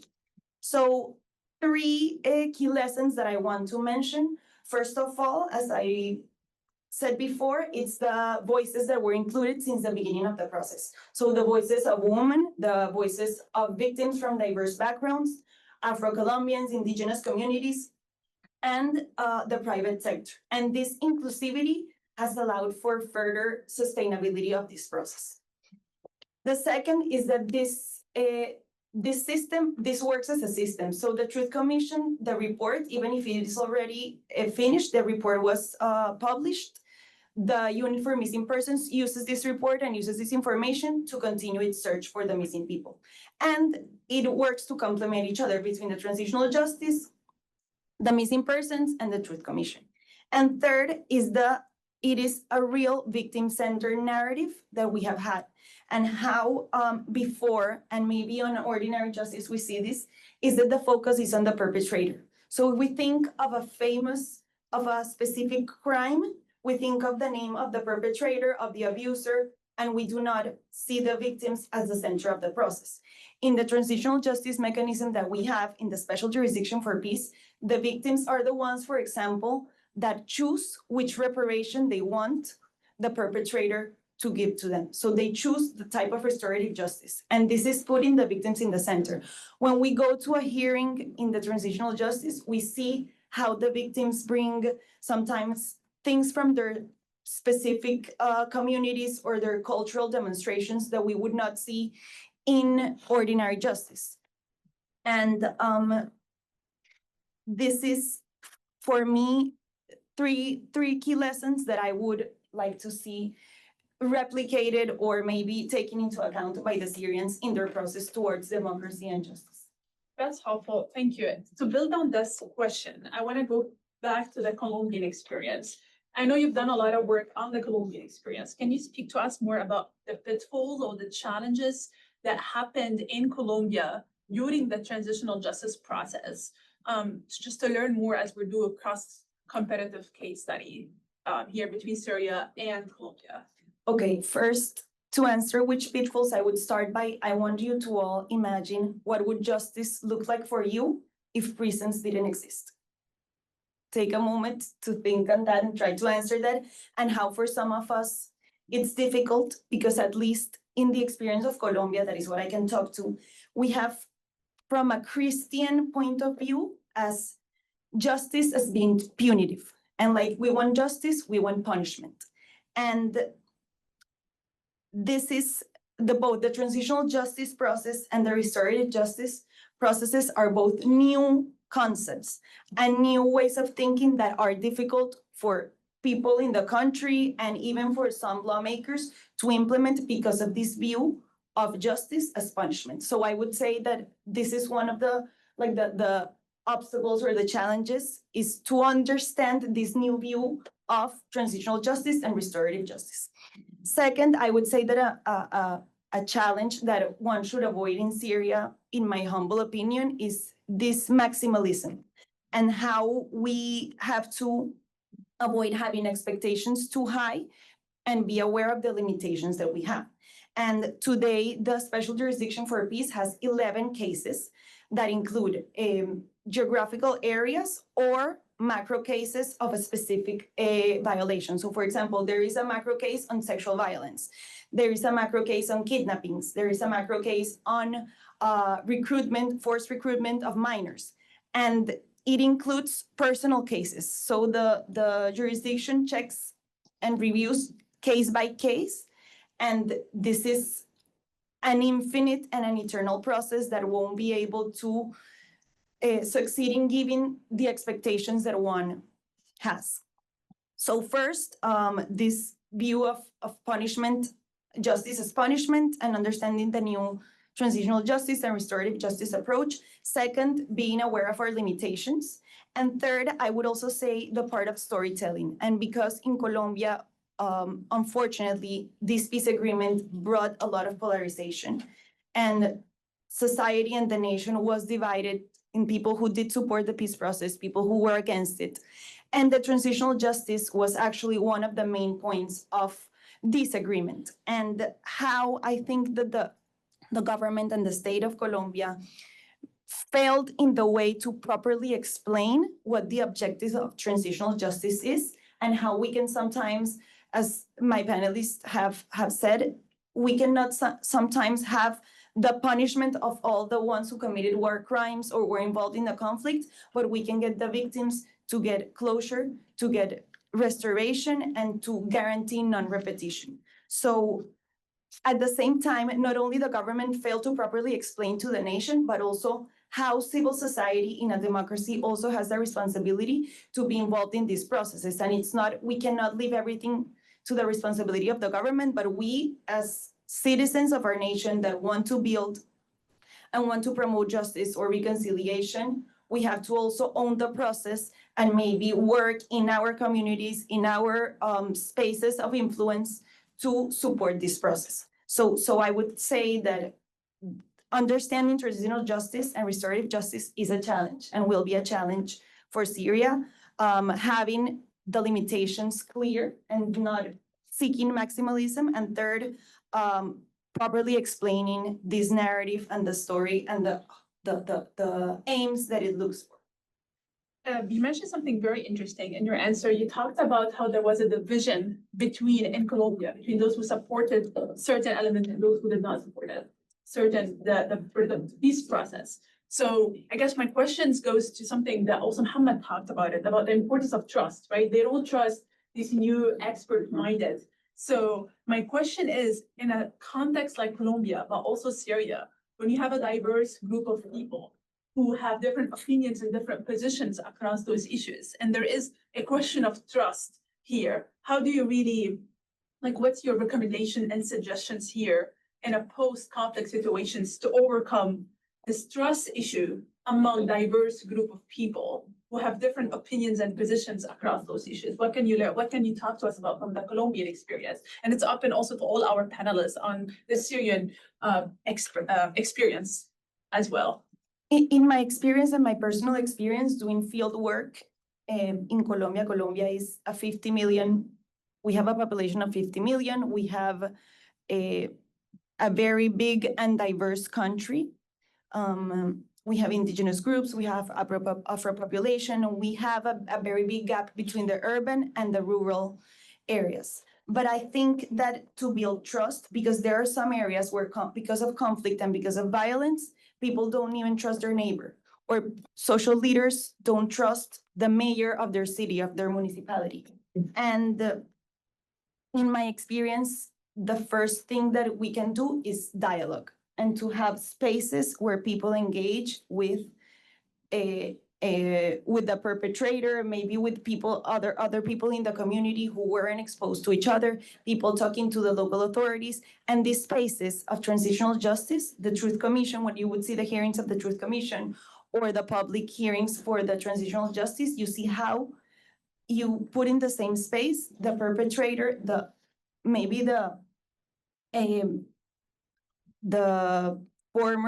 military who was part of state abuses, abuse of force abuses, sitting down with the mother of the young man who was disappeared and saying, I am sorry, I am taking accountability, I want to heal, and I can't take back what I did, but I want to heal your family and I want to be part of the healing of the nation. So trust is built when you have a dialogue between people in your community, but also between the people who were once involved in the conflict and want to build trust, because that's also part of the issue. If you are not able to talk to the one who wronged you or the one who committed these atrocities, because that's also valid when you don't want to hug the person who recruited your son or daughter. So trust is built with dialogue and in wanting to build this reconciliation process in Colombia or in Syria.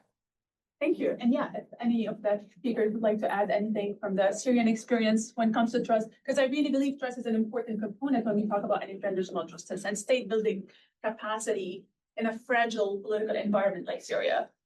I can take a stab at this. I'm not the most optimistic person in life in general. I'm quite skeptic and how things are going in the region altogether, not only in Syria, to be honest. If you look at the right, you see Iraq, and you look at the left, you see Lebanon. Both countries have their basically conflicts, civil wars, change of regime, whatever you want to call it, but then both they failed in their transitions. And that's why we still see militias governing Iraq in a bad way, and we see the same level of violations, not the exactly same way, but you see kidnapping, torture, execution of activists, etc., corruption. And same with Lebanon. There's 16,000 Lebanese missing still from the civil war. And basically because the warlords came to the parliament and became part of the authority, they of course had zero incentive to open that file about themselves. So they passed an amnesty to everybody and they ignored the victims. And being in that context doesn't help much because unfortunately there's a lot of bad experience we could draw from. And the joke I usually have is like, let's do new mistakes. Like that has been done in Syria, in Iraq, or in Lebanon, didn't work and things. But I have concerns on the whole path from December 8th. Like the national dialogue was created by the authorities, which supposedly could have been an amazing place to discuss this very topic. Like, what does justice mean to us? How are we going to look at other victims? Okay, somebody's son was a soldier in the military and he killed a member of my family. But then killing that person, and he's a breadwinner of a family, but the family could be punished indirectly. Like, all this needs to be debated. And in a very polarized community where, unfortunately, it's rooted in the community and the area that the winner is taking all. That's how it is in the region. And the national dialogue ended up being a disaster, being really, really bad show, like not even like it was miserable. And then the constitution came up, which also a constitutional declaration centralized the power even worse in the hands of Sharia only for the next 5 years, where for the first time in Syria or maybe in the world, the president will appoint a parliament for the next two rounds. Like, and that keeping me skeptic about like how we're going to get a dialogue if the national dialogue is not a platform for it. How we're going to get this conversation today in the press conference, the exchange between the National Peace Committee and the angry people who are demanding answers to how you're releasing those people in the street and how you're not doing trials. It's also showing that the dialogue is not happening. Like, we're going to scream at you, we're going to accuse you, and we're going to threat us, and then we're going to go back to our constituents and say, well, the authority is lying to everybody, let's mobilize against them, which is unfortunately, it's in nobody's interest to have that tense relation anyway between both sides. I think Sharia had an interview with a Jordanian YouTuber. His name is Joe Hattab. This is like December 15, December 14. It got published like a couple of weeks later till Joe edited his thing. Sharia said explicitly, well, we give our words to a lot of people who laid down their weapons or who kind of facilitated our access to Damascus without a bloodbath. And we cannot take those words back. We have to honor our promises. But if you're a bad perpetrator who killed people on Sadnaya or executed people on a checkpoint and things, you will be held accountable for that. So more or less, if you're known and famous in the crime, and the crime you committed was well documented to the public, we're going to capture you on the symbolic justice. But we're going to let the others. This is exactly what's happening. What he spoke about in December 14th is happening. It's his vision, personal vision of how this needs to happen. It's not the experts. It's not the civil society. It's not. And I worry about using the international community pressure because I don't want to equate accountability and transitional justice to international intervention. We don't want to go to the French and to the Germans and to the EU and to the US, say, listen, pressure them on this because this should be organic from the country, from the people. And we don't want to put the concept of accountability and transitional justice to be kind of a confrontation with the sovereignty and the nationalism, and a lot of people now trying to form new identity for themselves. And there's a level of patriotism in the country, but this needs to be a national dialogue. Unfortunately, victims are left alone in this fight with the civil society, which is the civil society under fire as well. That's why we get attacked online in smear campaigns about you're being out of the country, or you receive funding, or you said such things on such show. And this is to undermine and deteriorate the credibility of the civil society and to kind of strip the people from the experts who could be on their sides. Creating those gaps is in nobody's interest. Could Sharia repress everybody and say, this is what we have, take it or leave it? Yes, he could do that. Bashar al-Assad did that in 2000. He released the people, and if your family member was not released in 2000 from prison, you assume they're dead. Done. You don't ask, no questions, flip the page and move on. And Bashar managed to do that for the next 11 years till people exploded eventually. I'm hoping we're not going to repeat the same course of action. Thank you. Perfect. Does anyone want to add anything to these questions before we open the floor for our? Maybe in a hopeful note, Maria. Yeah. Open the I floor think for questions. I think I'm going to agree with some of what Muhammad said, but maybe over to you, Noor, and then I can. Sure. Yeah, I won't say too much. I'll just start by saying that I fully agree with Muhammad and Anna that dialogue is really important. One thing I heard a lot of people say after the fall of the Assad regime is that Syrians are now getting to know each other for the first time. For the first time, we can talk. We can have conversations transparently without being worried that your neighbor is mukhabarat or secret intelligence or anything like that. The other thing I would say is transparency is also really important because previously everything the civilians weren't involved in any of the government's decisions. They didn't have a role to play. And now there's an opportunity for them to have that. But what's been happening is that everything is happening under wraps. There's no kind of communicating openly the decisions that they're making. It's all kind of happening secretly behind closed doors. And so there's no awareness of what's going through their minds when they make certain decisions. And so I think that transparency will be really key, because some of the sort of amnesties and things like that might be valid, but there's no, or it might be part of a certain process, but no one knows. And so I think that transparency is really key for legitimizing any of these steps. But yeah.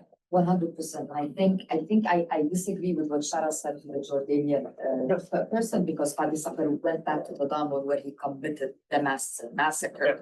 So it's not really that they really cared about people at the time. I think I can share an experience when I went to Syria in March this year.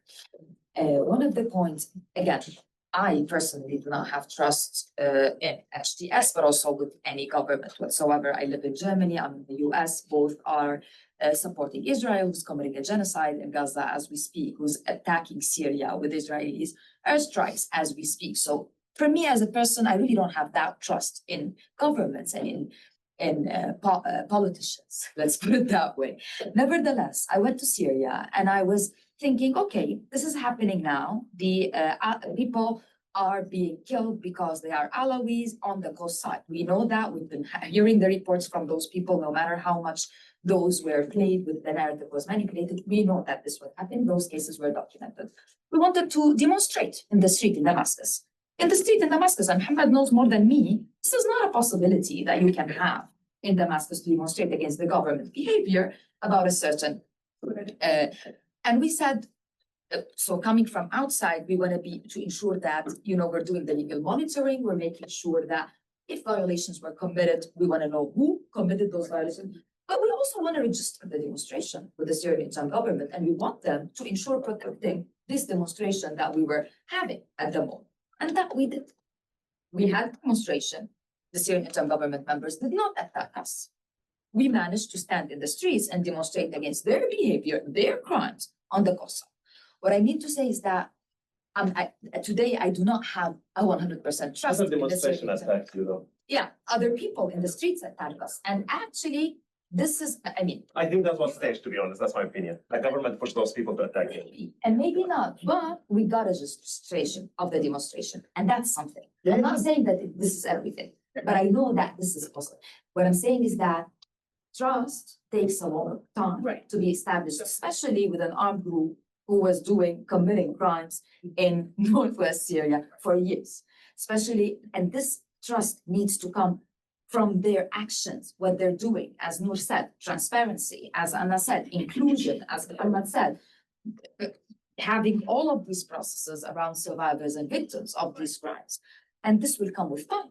And then when they do a violation or a crime, those who are holding them civil society, don't detain them, don't disappear them, don't torture them. And I think those are the steps towards building this trust. And it's very important after 50 years of authoritarianism in Syria to build this trust with Syrians. I really appreciate maybe wrapping up a very good summary on that conversation. So like what is essentially needed? How long does it take? And it's really a process building. Perfect. Thank you so much for this conversation. We can open right now the floor for any questions or comments from the attendees, first in person and then the online attendees. Yes, so, yeah. And then so we know.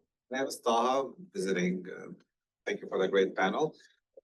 So I have many questions for Anna and Paulina. I'll try to limit it to 3. So first question, you said, seems like everything you talked about was not putting people in prison as part of the transitional justice. Is that like correct? You want to ask 3 questions? Yes. So first question is, what was the harshest punishment, quote unquote, that was inflicted on anybody who committed a crime? Nobody went to prison. What other tools were there to extract some sort of justice from those people? Second question I had is, now it's a decade later, 2025. did people attitudes change in a positive or a negative way toward that experience? And sub question to that is the non-repetition part. Was that successful, or were there some repetitions here and there? And the third question, I think, correct me if I'm wrong, but my understanding of the Colombian conflict is that it was more or less a stalemate after decades of civil war, and there was, a very protracted negotiation process to reach a solution. And I think that's probably a major distinction between that and what happened in Syria, where one party basically completely vanquished the other major party. So I feel the incentive that HTS has to, have a distributive justice and include themselves and other militias is probably not as much present as the Colombian case. So that might be something that could complicate, replicating or doing an experience that is similar to Colombia. I don't know what you think about that. Okay, thank you for your questions. On the first one, it's not that, it is to some cases that are not crimes against humanity and war crimes, they are able to have restorative justice processes. So the ones that do have involved war crimes and crimes against humanity do not have alternative punishment. So in cases of alternative punishment, and as we can see, justice has been slow, we still have all of the cases open. We have some advances in the cases of kidnappings and the cases of forced disappearances, of extrajudicial executions. And what they have to do is that some of them have been in terms of building infrastructure or in terms of rural development projects. And as I say, they are still advancing in the process, so we still don't have one case that has been totally closed to have had the example of this is the punishment, the alternative punishment. So it depends on the crime that is being tried to see if there is a possibility of restorative justice or if they have to go to ordinary justice because it is not an amnesty possible. And in the second question, after almost 10 years, after signing the peace agreement, 9 years and 8 years of implementation, you asked about the non-repetition. So I would say that there are some crimes that will not repeat ever again. And I would say mainly we had a very horrible case of extrajudicial killings and how the military were given benefits for the number of guerrilla members that they killed. So what they did is that they kidnapped, they killed young men from rural areas or homeless people, and they dressed them as guerrilla members to say, we are winning the war, we have increased the number of elimination of the guerrilla members. And this was a well-known case. It was a horrible chapter in the history of our country, and it has been recognized by the perpetrators. Some of the military involved have said sorry. They are involved in the transitional justice mechanism. They were also tried in military courts. So this is a thing that I think that I can proudly say this horrible chapter in Colombia will never happen again. There are other abuses that are present in war and in conflict, and we still have some criminal groups that are present in the country. So other types of violence is happening today, but I would say that there are some crimes that will never be committed again, that are the thing of the extrajudicial killings. And the third question about the military stalemate, we did, since it was a long conflict and we were able to increase military pressure on the guerrilla, we were then able to get to the point of a stalemate where both the military and the state of Colombia and the FARC were able to say, let's get to a negotiation because it is the best possible solution to the conflict. And this, I want to mention that this differentiates from the case of Syria, because Syria is not only, we apply transitional justice in two scenarios, from a dictatorship to a democracy and from conflict to peace. And the case of Syria involves both. So it is still more difficult because you have to have, for example, what happened in Chile and Argentina that were military dictatorships. They had to reform the security forces. In El Salvador, there was a peace agreement, but there was also a transition, and they had to dissolve the military, dissolve the police, and create a new national police. So this is gonna be more difficult for Syria because it was not an agreement where the guerrilla members or the perpetrators from all sides of the conflict agreed to start this transitional justice process, but it is gonna be what will happen to the military. How do you rebuild the judicial system, as Mohammed said? And I think that that would be the main, also the one, like an additional challenge for Syria in comparison to Colombia. Okay, should we go with yes, please, and then, thank you. Thank you. Khalid Rabet from George Washington University. Thank you. It's a more general question addressed to the whole panel. Thank you for all your insights. In my humble opinion, success of transitional justice process is very much dependent on political and institutional reform, and especially political will.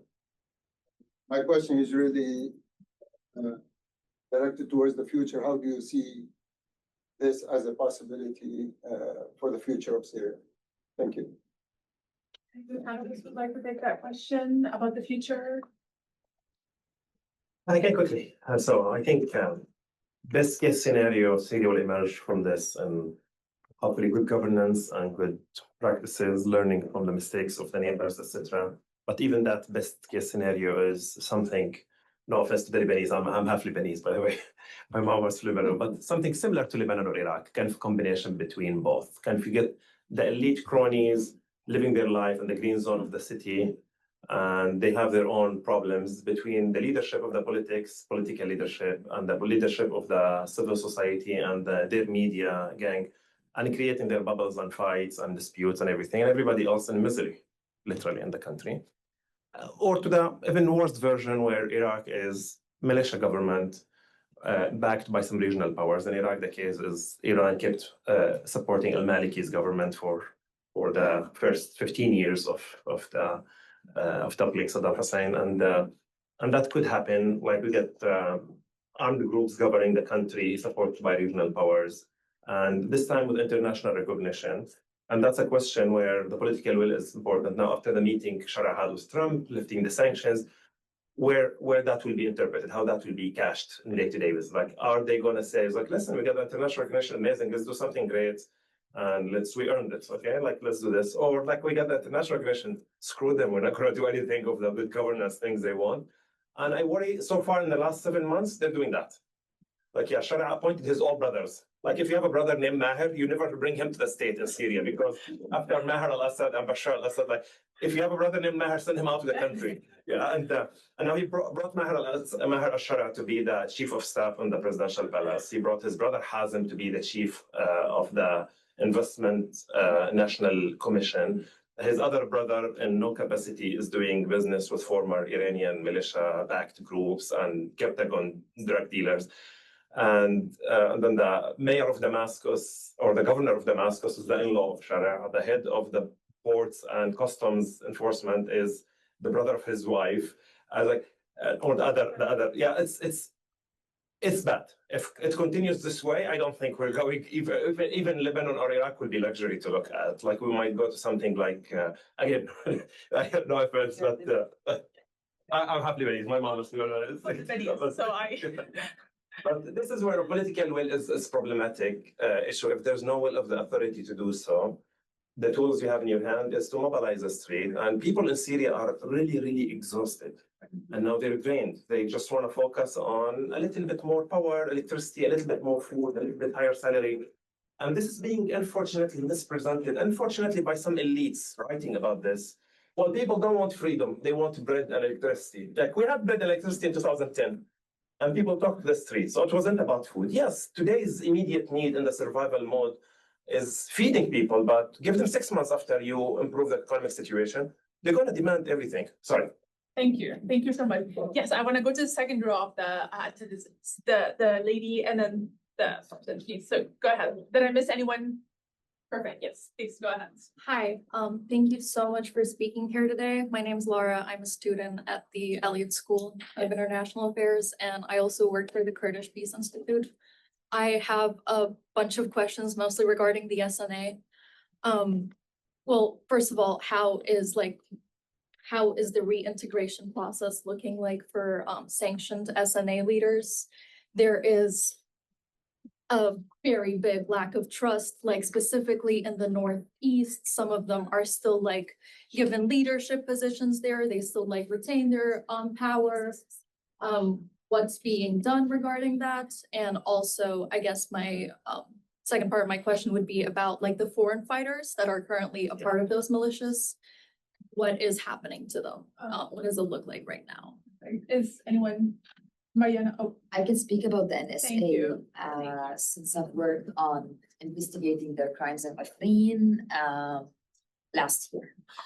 And it's horrible to see Abu Hamsha standing and talking to Syrians about the future and how he perceives it. And I think that and especially with the Syrian National Army, with the crimes that were committed not only against Kurds, but also in the whole region, there was a strategic decision to move them from one area to another in Syria, which was, I think, at least to me, was an important decision. Nevertheless, we need to see them persecuted for the crimes that they've committed. But I think it goes back to the amnesty questions, goes back to people being granted amnesties, people who were already a part of different militias being reintegrated.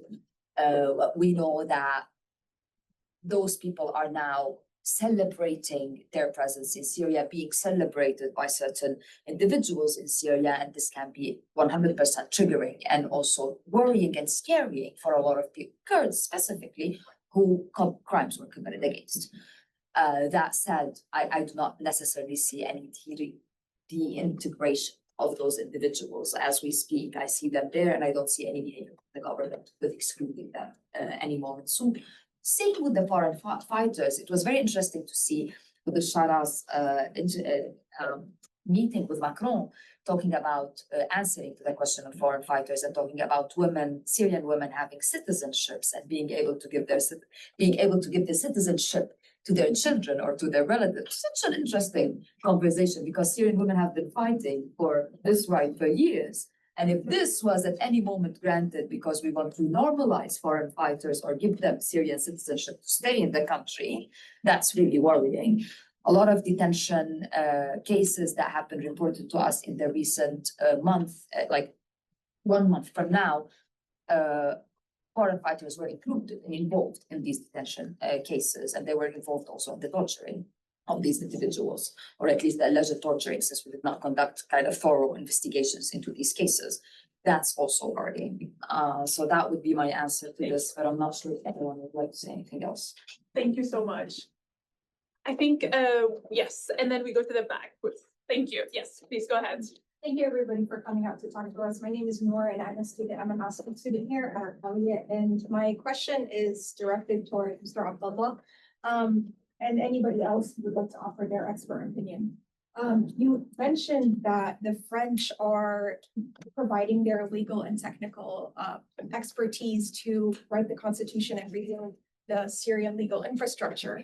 But as the previous colonizer of Syria, and the reason why we are in the state that we are in is France. Like, I'm just gonna put it simply. So it's, to me, it seems counterintuitive. It'd be like going to the Russians for expertise and legal advice.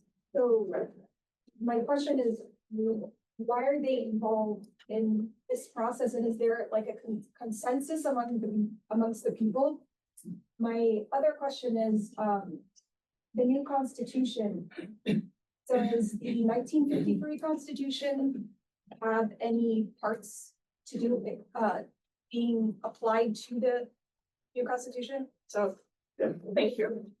Okay, quickly, France has not started, but they are offering their support to build the judiciary, train prosecutors and judges, which is, given we talk their law, and this is a reality, I don't see much harm in doing the training if the training is about more capacity building, the rule of law, due processes, and holding the law, right? It's not the political. Now, Syria is in a vacuum, and there's a competition of power. You have the Saudis showing up heavily in Syria, the Turks as well, and the competition, the Israelis on the side. So this is going to be a regional competition between. And France wanted a piece of that influence in Lebanon and in Syria, clearly. And that's why the French were the first to host Sharia in Europe. I don't see necessarily a harm of doing the training itself. It's just how much actual influence anybody will have over the process in Syria. Is the judiciary will be independent? Are they going to influence the transitional justice process positively or negatively at all?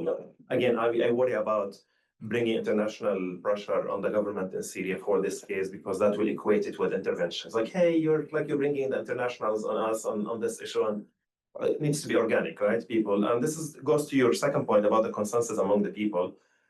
I'm sorry for my language, but in Syria, screw the people who asks. Like, nobody cares.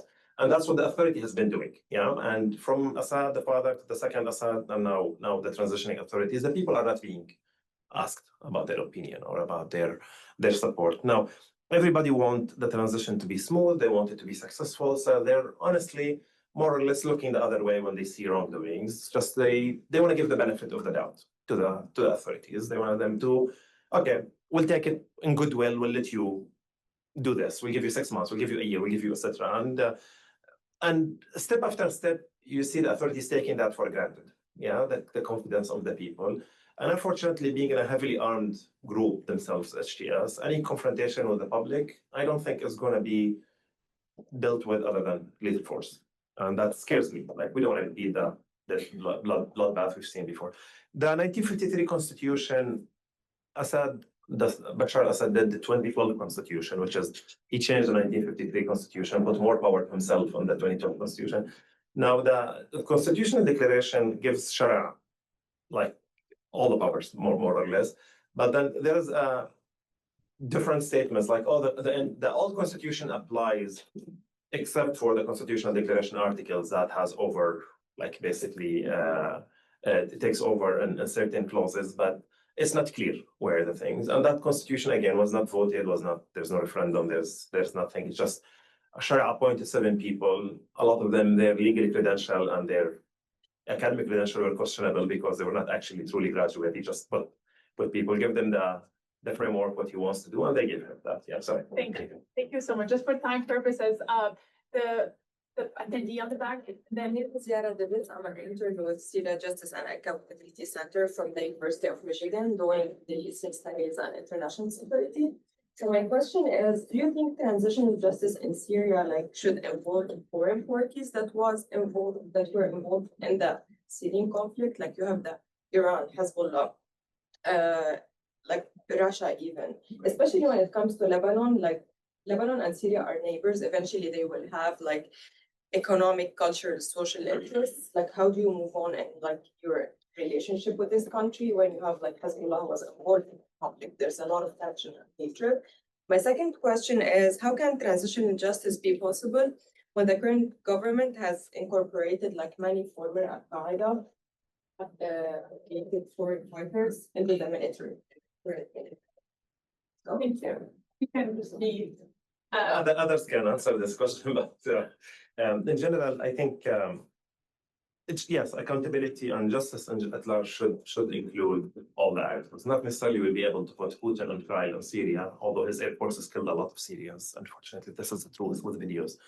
But he's facing charges by ICC for Ukraine as well, right? It's, but there are other elements where the state should engage those actors about apology, about reparation, about returning of assets. Russia holds a lot of Syrian national assets now with Assad. Assad shipped a lot of the money the central bank and a lot of the assets, estimated by Reuters, $900 million of cash only, let alone gold and diamonds and all that. So there should be engagement. Usually the Syrians pick up in the Russia and the Iran's issue when both countries bring up their the Syrian debt to them, because the Syrian state has been borrowing money from both states. And now we not only they killed a lot of Syrians, we have to pay them for that, because we borrowed a lot of money from them, which is between $30 to $50 billion of debt. As that could be reclassed or could be waived, could be we don't know. That there's a process there. But even Russia still have their air bases in Syria. And this is again another point Noor couldn't emphasize enough, is the transparency. Where the relation with the Russians? Are they staying? Are they leaving? Are we allowing them? Is this military presence now? The US military presence in Northeast Syria has not been legal since the defeat of ISIS, because that was under the mandate of Security Council resolution for combating terrorism. But after that, it lacks adequate legal justification. Now the Syria state want to sign a deal with Trump to allow him. It's like, I worry the Syria state is taking legitimacy, the authorities from the international relations, more than the people in Syria. And that's, yes, you will get all the states pleased, but the Syrian people angry. That's Al-Qaeda question is a very tough one, honestly. I don't know how integrating Qaeda members will be possible and how much people will de-radicalize openly and honestly are there disrobing with their past and their ideology. I don't know. The reality to that is questionable, and bringing them to the Ministry of Defense is problematic. That it is better for like security reasons to include them or like abandon them? Yeah, this is the argument Shara presented to the Americans simply. If we integrate them to the military, it's better than actually trying to get rid of them, because there will be more threat if we try to get rid of them. I think Shara is using them as personal guards for him, and that's the reality. Yeah. Thank you so much. We're gonna go through some of the questions from the online attendees, and so we can be on time in wrapping the panel. Thank you. How will the lifting of sanctions impact the possibility of a thorough transitional justice process? Was it premature, and could the possibility of lifting sanctions have been used to push the new leaders towards conducting a more thorough process? Anyone would like to talk about the transitional justice and sanctions lifting? I mean, I guess I can speak briefly on that. I mean, this question of whether or not sanctions could have served as pressuring existing authorities to develop a more thorough transitional justice process is definitely one that's been up for discussion. I think I think there's one thing that I think I'm noticing, and others on this panel I have likely also noticed, is just how rushed everything is. They're rushing to try to get things up to speed and try to move things forward, and that is resulting in a lack of transparency, a lack of trust, a lack of due process. And so I think to a certain extent, delaying the lifting of sanctions could have contributed to that. That said, I think there are a couple of issues with that. One is just the need for lifting sanctions will help the countries economically develop much more quickly with sanctions being gone. And then the second thing is the point that Ms. has emphasized a couple of times, which is that we don't want foreign pressure to be dictating how transitional justice looks. We want that to be coming from inside the country. And so those are a couple of points. My concern around the sanctions being lifted is that many of the sanctioned individuals were ones who were some of these businessmen who are very close to the Assad regime. And so my concern is that this creates lots of room for them to engage in business outside of Syria with foreign companies and really just kind of get off scot-free and be able to make lots and lots more money. And so to me, that is a barrier to the transitional justice process, but there is a role to be played, at least internally in Syria, that at least up until now has not been played with holding those companies accountable. And so, yeah, that's what I'll say on that. Thank you. We have One more. one more question. Thank you. Final question is about refugees and internally displaced persons. What sort of work is proceeding to bring them home, and what sort of support can they expect from the new Syrian government, from Syrian civil society, and from international organizations? That's a very good question. I want to just add to it when it comes to Lebanon, right? Like, how do you guys see Lebanon role with the refugees? Because there is also a conversation about Lebanon and when it comes to refugees displacements. So if anyone would like to talk about the refugees process. Yeah, I can quickly, because we're engaging with the EU Asylum Agency. Yes. And Perfect. we don't think the Syria state is ready to receive people. Any return, especially forced return, will be non-voluntary, non-dignified, and non-safe. Syria is not safe, not necessarily you will land in Syria and be detained by the intelligence tomorrow, no, but there are high level of crimes, there's militias roaming in different areas, depends where you belong to. Are you from the Homs, Hama, from Latakia, from Damascus, etc. And also there's no economic opportunity for a lot of the people in the country. So is it dignified? No. Most of the country is leveled. And yes, we've seen a couple of IDP camps being emptied and people relocated to their towns, except actually they brought their tents with them and they put their tents on their own towns. So they were not actually relocating to homes. They moved their camps to the area where they grew up with the hope they will rebuild their homes. I think, unfortunately, the Europeans are in a hurry and a rush to send refugees back. And part of the, if you want to call it premature recognition of Sharia, is, you know what, yeah, it's good, take him, here's. And I think part of the dynamics happening, especially in Germany, is how much we spend on the refugees every year, couple of $1 billion, couple of billion euros. Okay, take the money, build your country, or take the people with you. And that's problematic. Up to today, it has been discussed to give one visit permit to every refugee to go and check on their home and their neighborhood. Is it livable condition or no?